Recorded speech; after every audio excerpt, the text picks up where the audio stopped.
Assalamualaikum warahmatullahi wabarakatuh.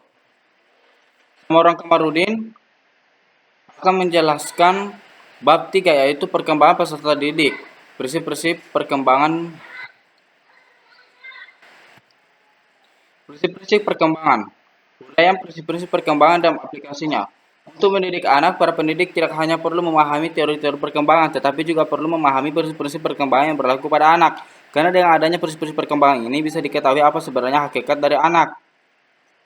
Satu, prinsip kesatuan organis. Anak merupakan suatu kesatuan perkembangan antara fungsi yang satu dengan yang lain saling berpengaruh. Tiap-tiap fungsi tadi hanya mempunyai arti apabila ditinjau dari keseluruhannya. Contoh, perkembangan bahasa anak merupakan suatu kebulatan. Artinya kita tidak boleh meninjau perkembangan bahasa saja, tetapi perkembangan sebelumnya juga harus diperhatikan. Atau menguasai kata-kata, kalimat, dan sebagainya. Prinsip-prinsip perkembangan.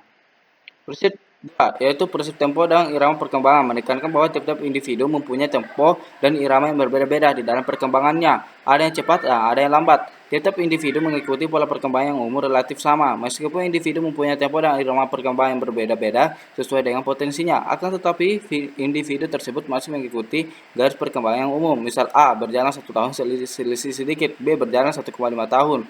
Mungkin A lebih sehat, tetapi B masih mengikuti pola perkembangan yang umum.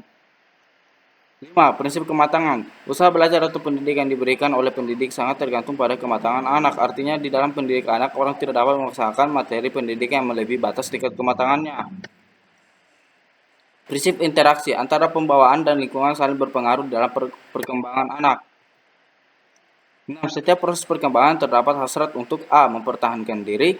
Adanya keinginan untuk makan, minum, dan istirahat merupakan keinginan untuk mempertahankan apa yang sudah ada. B. Mengembangkan diri. Adanya keinginan untuk bergerak, bermain, mengadakan eksplorasi, dan sebagainya merupakan hasrat untuk mengembangkan apa yang sudah ada. 7. Fungsi psikis tidak timbul secara berturut-turut, tetapi secara bersamaan. Contoh, menulis surat merupakan kegiatan yang melibatkan fungsi ingatan, fungsi pikiran, fungsi perasaan, fungsi gerak, dan sebagainya secara bersamaan. Hanya pada waktu-waktu tertentu, salah satu fungsi yang kelihatan menonjol sehingga nampak secara berurutan. 8. Perkembangan mengikuti proses diferensiasi dan integrasi dengan bertambahnya umur. Perkembangan anak akan semakin maju pula, sehingga terjadi proses yang disebut diferensiasi dan integrasi.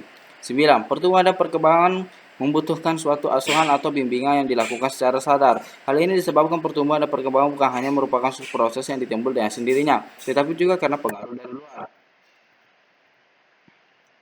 Oke, sekian dari saya, Marwan Kamarudin. Assalamualaikum warahmatullahi wabarakatuh.